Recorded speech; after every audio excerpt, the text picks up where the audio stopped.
This episode of Mr. Hutchings History is now streaming on Spotify, Apple Podcasts, YouTube, and all your favorite platforms like Castbox, Podcast Addict, and Amazon Music. Tune in now. Welcome to Mr. Hutchings History, where the past comes alive. Let's dive into today's story. All right, so let's dive into a question that's huge historically and ethically, I guess. Yeah. Was the atomic bomb really necessary to end World War II? It's August 1945. Japan's obviously in bad shape. Right. But was surrender already possible even before the bombs were dropped on Hiroshima and Nagasaki? Right. We're going deep into a history podcast episode Okay. to see all sides of the argument. Yeah. And hopefully you'll come away understanding this turning point a lot better. It's a debate that I think continues to this day, and unpacking it requires looking at a lot of different pieces of the puzzle. Okay, so let's imagine it's the summer of 1945. Right. What state was Japan's military really in at that point? Yeah. Like, give us the rundown. Well, to set the scene, Japan's military was really, really beat up. Okay. Their air force was once a really formidable threat, but it had been decimated. Really? They had roughly 4,000 aircraft left. Wow. But a crazy number of those were basically destined to become kamikaze missions. And even those desperate attacks only had like an 18.6% success rate. Wow. Meanwhile, the U.S. had achieved total air superiority. So less than 1 in 5 kamikaze attacks were actually hitting their targets. Right. That really shows how desperate they were, doesn't it? Absolute. And the U.S. having complete control of the skies, Yeah. that had to be crippling for Japan. Absolutely. And it wasn't just the skies. So, The U.S. naval blockade was probably the single most devastating blow to Japan's war effort. really? Yeah, historian Max Hastings even said it was the most critical single contribution to the American defeat of Japan. After the Battle of Leyte Gulf in 1944, Right. Japan had lost a huge part of its navy, including something like 27 aircraft carriers. Wow. Yeah. So Japan's air force is grounded, their navy's basically destroyed, Yeah. and the U.S. is controlling the seas. Right. That's got to make it pretty difficult to actually, fight the war. Exactly. Yeah. And what's even more impactful is what this did to Japanese troops who were stationed abroad. Millions of soldiers were basically stranded. Stranded. Like, for example, 600,000 soldiers were stuck in Manchuria, completely cut off from supplies and reinforcements. Wow. So it's like their whole war machine was slowly coming to a stop. Yeah, But what about the situation inside Japan? right. Were people back home feeling this pressure too? The economic situation within Japan was just awful. Really? The U.S. naval blockade wasn't just about military targets. It also meant that vital imports like food and oil were completely cut off. Oh, wow. Imagine their 1945 rice harvest being the worst since 1909. So people were going hungry. Yeah. That's terrible. The average Japanese citizen was reduced to eating basically just rice and seaweed. Wow. And then there's the lack of oil. Right. Even if they had troops, they couldn't transport them or supply them. They Yeah. couldn't wage war on multiple fronts. So it sounds like they were being squeezed from every direction. Yeah. Militarily, economically, they were in a truly desperate situation. But amidst all this chaos, were there any attempts at, talking things out? This is where things get interesting. Okay. Even though things were so bad, Japan was actively trying to find a way to end the war. Really? They were sending desperate messages through the Soviet Union, hoping to negotiate a surrender. So they were considering surrender even before the atomic bombs. Yes. That really changes things. Right. What were they hoping to get out of these negotiations? We get a glimpse into their thinking through the magic intercepts. What are those? These were decoded Japanese messages that U.S. intelligence had access to. Okay. It looks like their main goal was to keep their imperial system, Interesting. making sure the emperor would stay in power. So holding on to their traditional power structure was really important to them. Yeah. Fascinating. Did the U.S. know about these surrender attempts at the time? Yeah, and this is where the timeline gets even more complex. Okay. Just 2 days after Hiroshima was bombed, Right. the Soviet Union, which had been neutral in the Pacific War up to that point. Right. Declared war on Japan. Wait, so right after the first bomb, the Soviets jumped into the war. Yeah. That's a huge shift in the balance of power. It was devastating for Japan, which was already on the verge of collapse. Yeah. Suddenly, they're fighting a war on 2 fronts, and they're already running out of everything. Wow. This leads some historians to say that the Soviet invasion, even without the atomic bombs, might have been the final thing that forced Japan to surrender. It's amazing to think about how all this was happening at basically the same time. Yeah. Japan's military is falling apart. Their people are starving. Right. They're trying to surrender, but they want to keep their emperor. Yeah.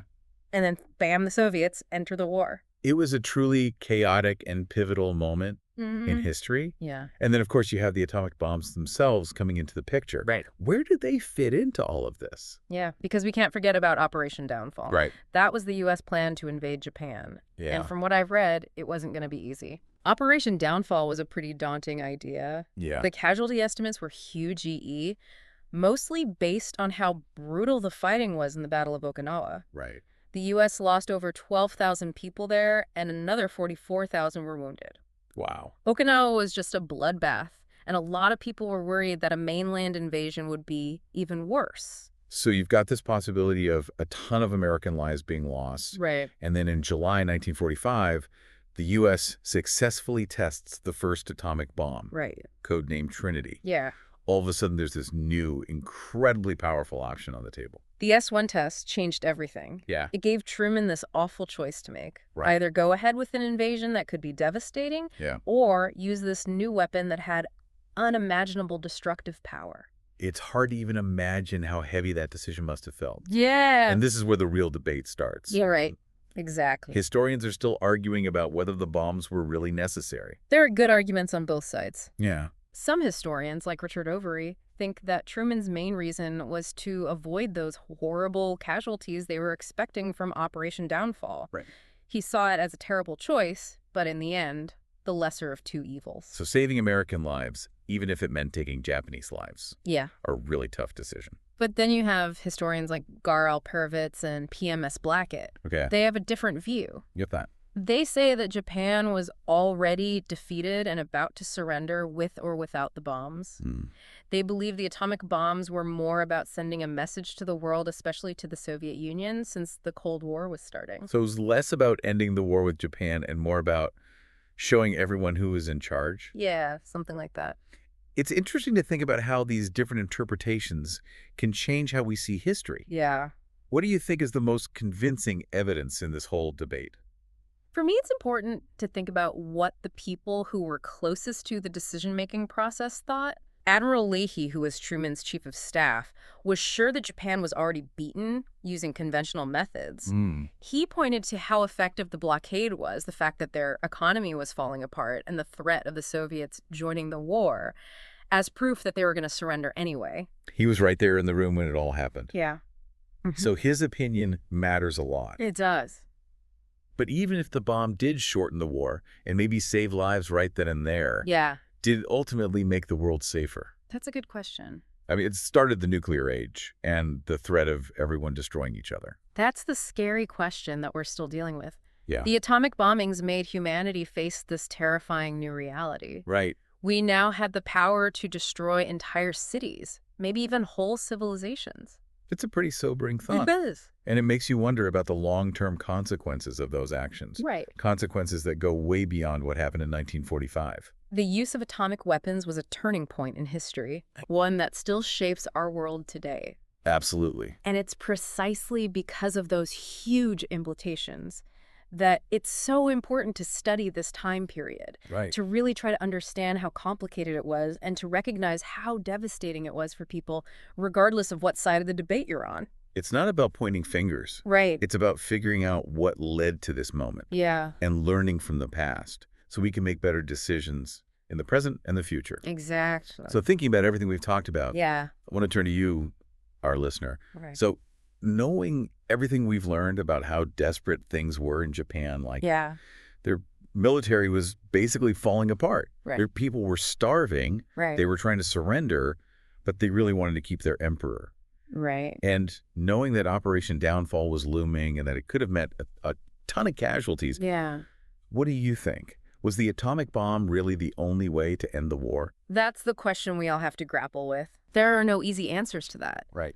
But here's what I find interesting. Even if we agree that the bombs did end the war sooner, and even if they did save lives at that moment, Yeah. did they actually make the world safer in the long run? Because of the whole nuclear arms race that started after. Exactly. And the fact that we now know humanity can destroy itself. Yeah, before August 1945, something like that was unimaginable. Right.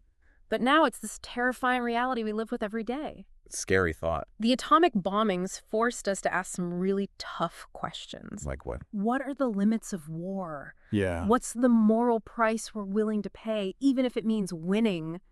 And these aren't just questions for historians to debate. Right. They affect all of us. They do. So as you keep learning about this topic, I want you to think about this. Okay. What lessons can we learn from the atomic bombings that can help us deal with the challenges we face in the world today? The world today is full of new, powerful technologies. Some of them have the potential to do good, but others could do unimaginable harm. Yeah. The atomic bomb is this stark reminder that when you have a lot of power, you also have a lot of responsibility.